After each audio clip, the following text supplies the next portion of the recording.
1 juta Yawana Bali, namun saat Loka Bali, Bali Era Baru, yang tentunya digagas Yayasan Dharma Narada, yang bertujuan untuk membumikan visi daerah namun saat Loka Bali. Yayasan Dharma Narada bekerjasama dengan pemerintah Provinsi Bali melaksanakan gerakan 1 juta Krama Bali dan Yawana Bali Nangun Sat Kerti Loka Bali, Bali Era Baru yang dilakukan di Kabupaten Gianyar, tepatnya di Desa Adat Padang Tegal. Kegiatan ini mengambil tema sulap sampah rumah tangga menjadi kompos. Nangun Sat Kerti Loka Bali yang sejatinya program ini sudah diimplementasikan di Bali sejak zaman nenek moyang. Dengan menata atau memperhatikan sumber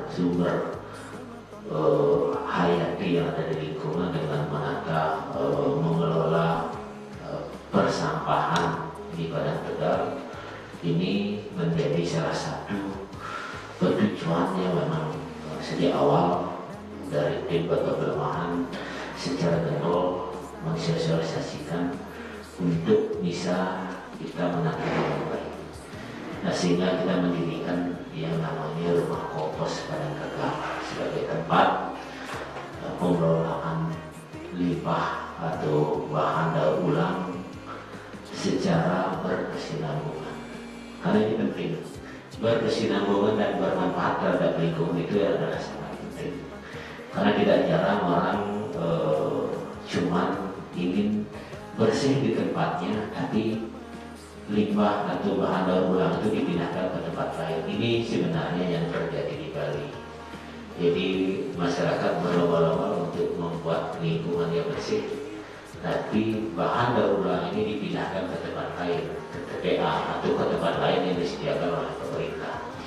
Sebenarnya ini tidak bisa kita pungkiri karena di masyarakat masih terkunci pikiran masyarakat bahwasannya penanganan sampah adalah tanggung jawab pemerintah. Tapi kalau kita lihat itu tidak serta-merta benar. Kenapa? Karena kalau masing-masing desa adat mempunyai keinginan untuk mengelola sendiri, sehingga pemerintah akan lebih ringan bebannya.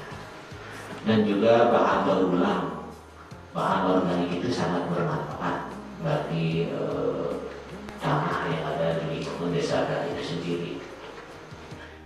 Nah, jadi kalau reuse ya kita dalam artian menggunakan sesuatu, kita tidak buang langsung tapi pakai lagi. Nah, di sana energi yang kita gunakan untuk menggunakan sampah itu sendiri. Contoh yang paling sederhana kresek nih. Jadi kalau kresek kita pakai, kita bisa pakai ulang lagi. Sementara kalau kita recycle itu perlu teknologi, terus perlu tempat untuk mengolahnya, untuk menjadi bahan yang baru, perlu listrik misalnya. Nah, jadi dalam proses kita melakukan pengurangan sampah, yang paling utama adalah reduce pastinya. Jadi kita sebisa mungkin tidak menghasilkan sampah. Yang kedua reuse, karena energi yang kita pakai sedikit, baru recycle. Karena recycle perlu energi, tempat dan segala macam, dan itu cost-nya lumayan tinggi. Jadi visi kami adalah membuat desa adat Padang Tegal sebagai desa yang hijau dan bersih, yang menjadi desa percontohan untuk kegiatan pengelolaan menjaga lingkungan yang bertanggung jawab. Nah, untuk itu kami sebagai rumah kompos desa adat Padang Tegal melakukan beberapa kegiatan. Dalam artian misi kami yang pertama, melakukan pelayanan pengangkutan sampah yang sudah terpilah. Nah, ini poin yang sangat mendasar, karena di sini di lingkungan desa adat jika pelanggan atau warga tidak memilah sampahnya, kita tidak akan ambil. Dan itu sudah didukung oleh peraturan yang dalam hal ini adalah peraturan PKW di desa adat Padang Tegal. Nah, jadi nomor satu ini adalah kunci yang paling utama, bahwasanya kami akan melakukan pelayanan hanya jika masyarakat atau pelanggan ikut berpartisipasi dengan cara memilah. Karena jika tidak, nanti kita bisa kirim bagaimana beratnya kalau sampah yang datang itu sampah yang kotor semua. Nah, terus yang kedua, meminimalisir pembuangan residu ke TPA. Nah, jadi teman-teman bisa lihat tadi besertanya TPA atau temesi sekian banyak. Kita pada contohnya setiap hari pada saat selama COVID ini, setiap hari ada 3 truk yang masuk. Nah, sekarang kita hanya buang 1 truk residu ke TPA. Nah, jadi itu sudah meringankan beban dari TPA sendiri. Selain selanjutnya edukasi seperti bagian ini, karena dari pengalaman sebelum-sebelumnya untuk mengajak masyarakat untuk ikut berpartisipasi, mereka harus tahu dulu, peduli dulu, agar tidak nantinya oh sudah ada rumah kompos yang olah sampahnya biarkan mereka olah. Nah kalau seperti itu kan kacau jadinya. Jadi edukasi adalah suatu hal yang kita ingin lakukan dengan sungguh-sungguh, karena ini akan mengubah mindset harapannya bagi masyarakat di sini maupun masyarakat di Bali pada umumnya. Dan yang kedua sebagai tempat percontohan juga untuk desa lain ataupun warga lain yang ingin belajar di sini. Nah ini gambaran secara full bagaimana di desa adat Padang Tegal ini melakukan pengelolaan sampah sampai ke fasilitas.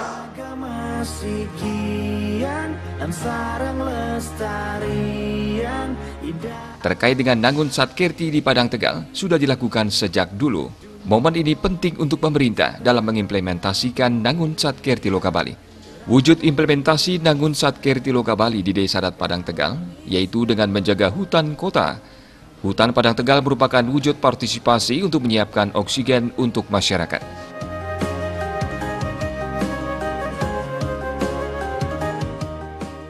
Saya dari Yowana Blawatu.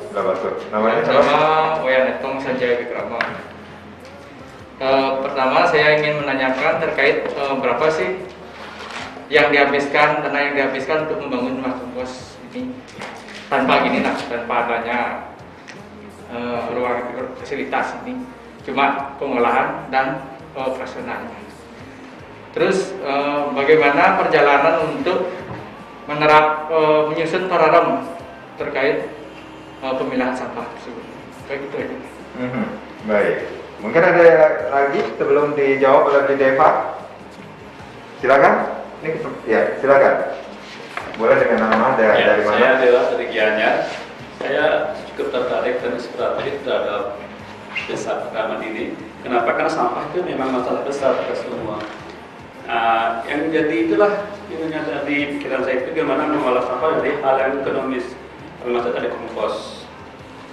Dan saya bagaimana pemasaran setelah jadi kompos, teknik pemasaran karena itu kadang-kadang membuat orang ingin ikut mengolah sampah karena ada belakangnya seperti itu. Saya ingin tanya tentang pemasaran saja ketika jadi kompos. Terima kasih.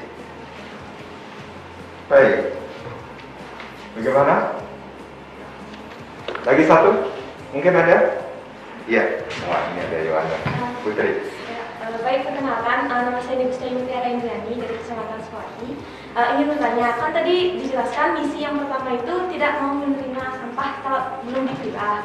Kemudian yang keempat itu ada memberikan edukasi kepada masyarakat. Nah, bagaimana cara rumah kompos memberikan edukasi kepada masyarakat agar mereka memilah sampahnya masing-masing gitu? Karena kan walaupun sudah diberitahu gitu kan pasti banyak masyarakat yang masih belum mau memilah sampah sendiri-sendiri gitu. Terima kasih.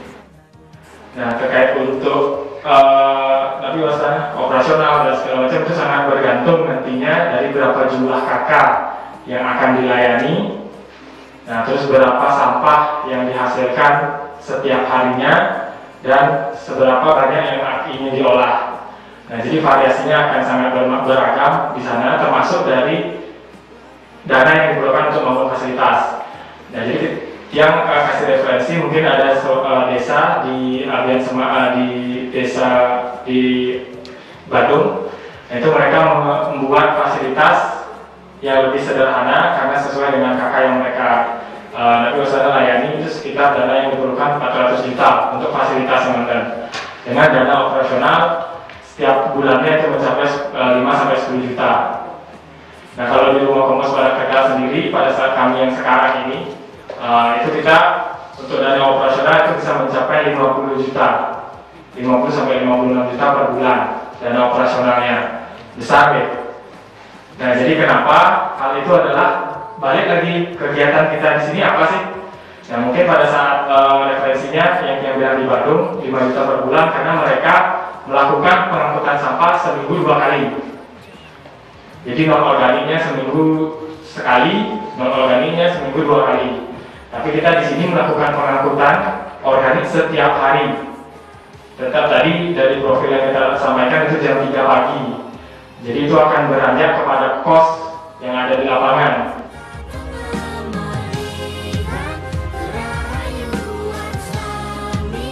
Secara skala, Desa Adat Padang Tegal juga mendata dan memperhatikan sumber-sumber air yang ada di lingkungan dan sampah yang ada di lingkungan Padang Tegal. Sehingga didirikan Rumah Kompos Padang Tegal untuk pengelolaan limbah dan sampah yang berdampak pada lingkungan.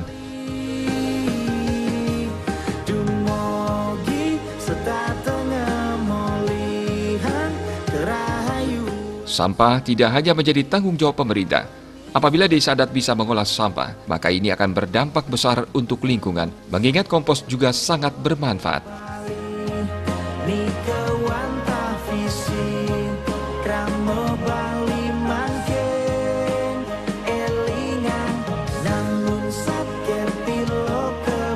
Rumah kompos ini juga menyediakan tempat edukasi untuk masyarakat yang ingin tahu bagaimana cara mengolah sampah organik menjadi kompos bermanfaat.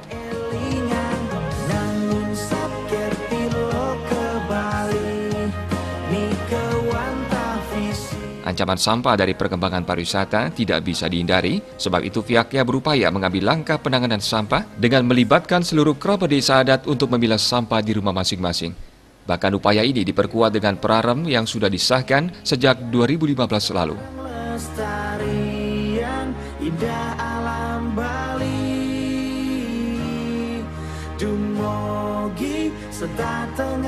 Rumah kompos ini diawali dengan edukasi masyarakat agar memilah sampah di masing-masing rumah tangga harus dipilah sampah itu sehingga yang dikirim ke rumah kompos sudah dalam kondisi terpilah.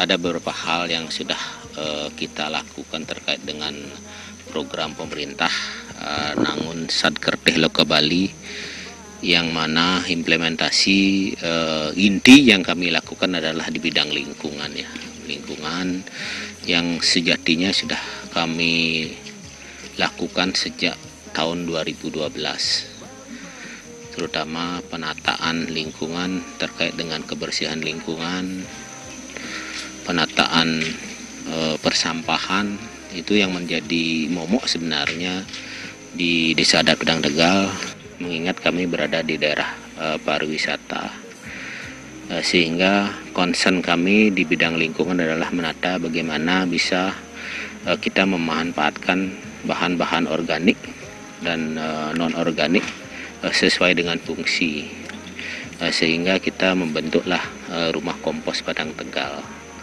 Nah, Rumah Kompos Padang Tegal ini adalah unit usaha desa yang kita jalankan dengan tujuan untuk menjaga kebersihan lingkungan, menata lingkungan sehingga menjadi lebih asri dan lebih baik. Nah, mengingat apa yang terjadi di Padang Tegal adalah dengan jumlah 672 KK dan kurang lebih ada 400 pengusaha, sehingga sampah yang terbentuk setiap hari kurang lebih 70 kubik. Nah, dengan jumlah yang sangat besar ini adalah suatu potensi bagi kami untuk dikelola sebagai sumber pupuk organik, sehingga kami di tahun 2012 memulai hal tersebut. Nah, pada awalnya kami memang memulainya dengan pemilahan di rumah tangga, sehingga yang masuk ke rumah kompos adalah sudah terpilah. Di sistem kami di rumah kompos bisa lebih efektif untuk melakukan proses komponisasi. Jadi pada prinsipnya kami sebenarnya ingin mengedukasi masyarakat, karena apa yang kami lakukan di sini tidak akan pernah bisa berhasil tanpa diikuti oleh daerah lain, sehingga di rumah kompos ini kami menyediakan tempat-tempat edukasi. Kalau dampak terhadap masyarakat pasti, karena dulu sebelum 2012 keadaan Padang Tegal ini sangat kotor dengan sampah yang berserakan. Nah, jadi dampak secara menyeluruh di sini memang masyarakat merasakan sekali. Padang Tegal mulai bersih, terus keadaan masyarakat terkait dengan penyakit bisa berkurang, karena ini lebih ke kesehatan, terus kenyamanan wisatawan lebih terjamin. Karena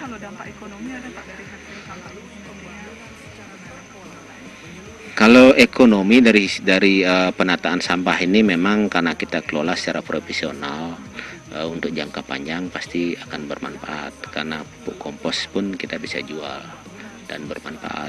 Walaupun selama ini belum efektif sekali kita mendapatkan volume yang signifikan untuk bisa kita menghasilkan profit, tapi paling tidak hasil dari rumah kompos ini sudah bisa kita kasihkan ke hutan yang ada di Mangkiporis. Ya, di samping masyarakat yang menggunakan untuk kebun-kebun di hotel, kebun di rumah tangga itu. Terkait dengan kondisi COVID ya, memang volume sampah kita sekarang turunnya mungkin 50% ya, 50% dari kapasitas yang dulu sebelum COVID. Namun kita juga harus mengambil dua sisi ya. Sisi negatifnya mungkin kita kehilangan pangsa pasar karena tidak ada wisatawan, tapi sisi positifnya alam kita mulai lebih baik gitu loh. Artinya kondisi lebih baik, termasuk di Mangkiporis sendiri tanaman mulai lebih bagus. Jadi dengan kondisi seperti ini, nah mudah-mudahan ini jadi keseimbangan yang pada akhirnya semua komponen di Bali saat ini bisa introspeksi. Mari kita bersama-sama membangun Bali dari sisi lingkungan, karena lingkungan adalah segalanya bagi Bali, karena kita sangat kecil, Bali sangat kecil. Kita kalau tidak bangun lingkungan nanti akan jadi malapetaka bagi kita semua. Terkait penerapan protokol kesehatan untuk Mangkiporis sendiri, kita sudah melakukan penerapan yang sangat ketat ya. Kenapa? Karena kita sejujurnya sih ada perasaan tidak nyaman. Kenapa? Karena genetik kita sama dengan monyet. Kami sangat takut kalau sampai ada penularan ke binatang. Nah ini yang memang kami sangat ketat sekali memberlakukan protokol kesehatan bagi warga atau orang luar yang masuk ke objek. Di samping itu juga kami di warga kami juga sangat ketat sekali, baik di dalam kegiatan upacara, di dalam kegiatan apapun di adat itu kami batasi sekali. Selain pembatasan mungkin harus cuci tangan atau apa Pak? Kalau protokol kesehatan kan standar itu, cuci tangan, pakai masker, jaga jarak, itu kan syarat utama untuk kita bisa terhindar dari paparan COVID. Walaupun tidak 100% bisa, yang paling penting kami yang membatasi orang luar masuk ke tempat kami, karena selama ini yang menjadi masalah kan keluar masuknya orang yang tidak terkontrol, itu yang jadi masalah.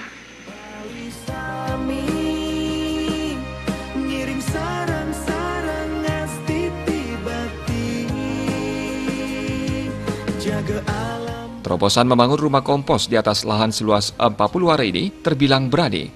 Sebab tempat pengolahan sampah organik ini ada di kawasan objek wisata Mangkiporis yang dikunjungi ribuan wisatawan setiap harinya. Bali, iragama sikian, ansaran lestarian, indah alam Bali. Dumogi, setatengah moli. Desa Adat Padang Tegal mengatakan komitmen menjaga lingkungan menjadi poin penting dalam mendirikan rumah kompos ini. Ia pun berharap komitmen serupa dapat dimiliki seluruh desa adat di Bali. Untuk itu, desa adat harus memiliki komitmen menyelamatkan lingkungan dengan cara pengelolaan limbah sampah atau daur ulang secara berkesinambungan. Cuma tidak sedikit orang ingin bersih di tempatnya, tapi bahan daur ulang dibawa ke tempat lain.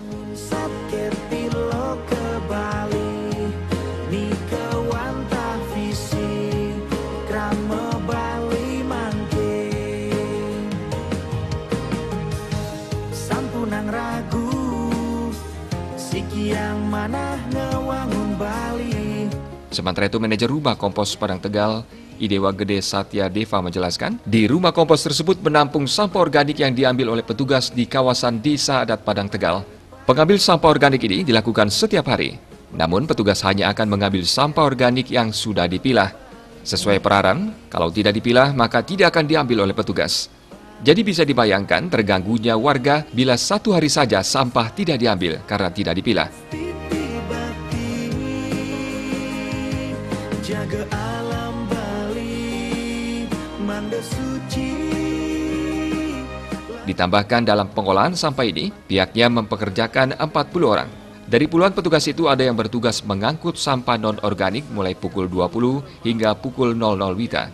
Sementara yang mengambil sampah organik pukul 3 hingga pukul 7 WITA. Alam Bali beserta isinya untuk mewujudkan kehidupan Kramo Bali yang sejahtera dan bahagia, skala niskala menuju kehidupan Kramo dan... Sampai di rumah kompos, kembali dilakukan pencacahan bertujuan untuk mempercepat pengomposan.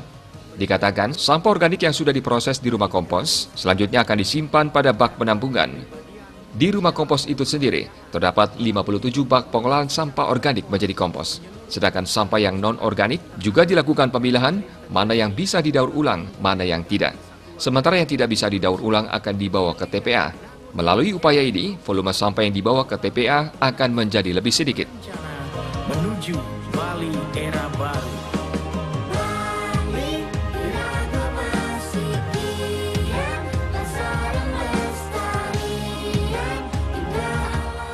Rumah kompos Desa Adat Padang Tegal ini adalah tempat pengelolaan sampah khusus di Desa Adat Padang Tegal.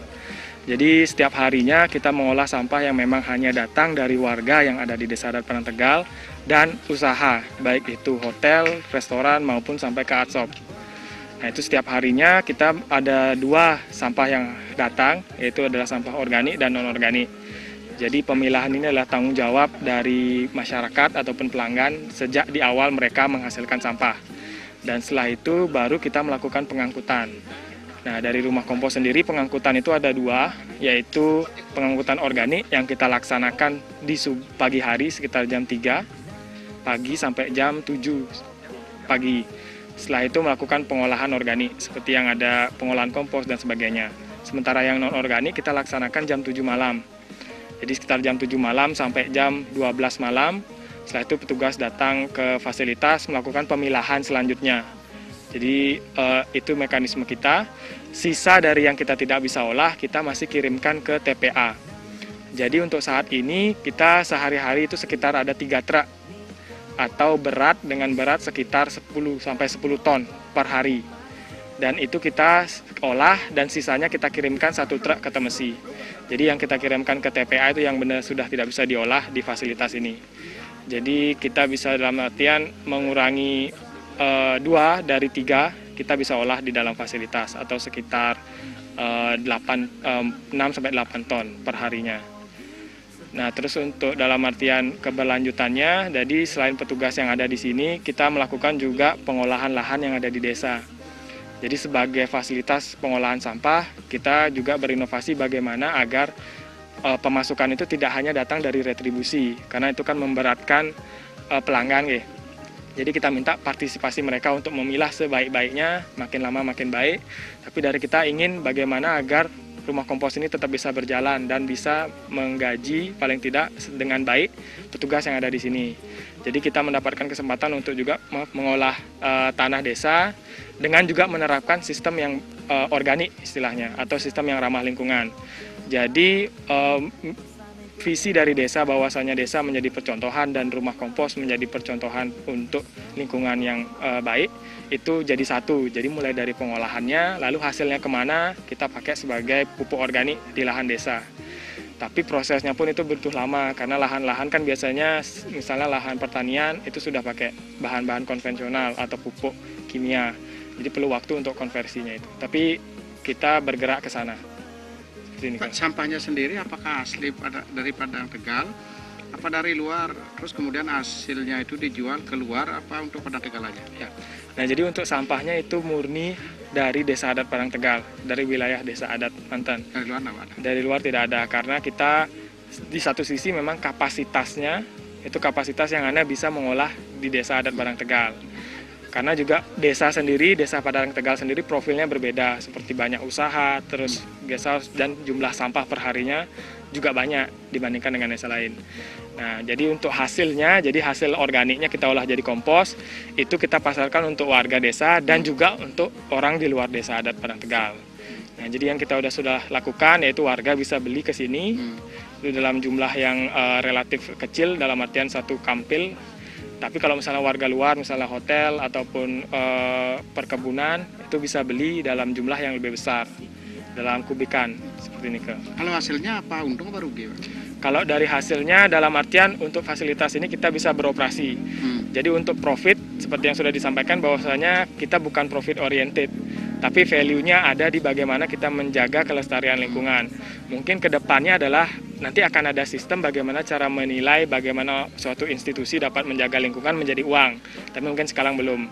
Jadi profit kita tidak cari dari retribusi ataupun dari hasil kompos, tapi kita mencoba untuk bisa terus berjalan mengolah sampah agar lingkungan terjaga. Itu titik poin berat, titik fokus utamanya.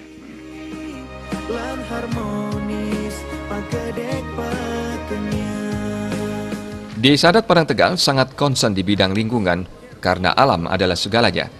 Walaupun Padang Tegal adalah daerah pariwisata, tapi menyelamatkan alam jauh lebih penting daripada memanfaatkan hasil. Kegiatan ini juga dilaksanakan dengan tetap menerapkan protokol kesehatan dengan ketat. Sejahtera dan bahagia, skala miskala, menuju kehidupan Kramo dan Bumi Bali, sesuai dengan prinsip Trisakti Bung Karno, berdaulat secara politik, berdikari secara ekonomi, dan berkepribadian dalam kebudayaan melalui pembangunan secara terpola.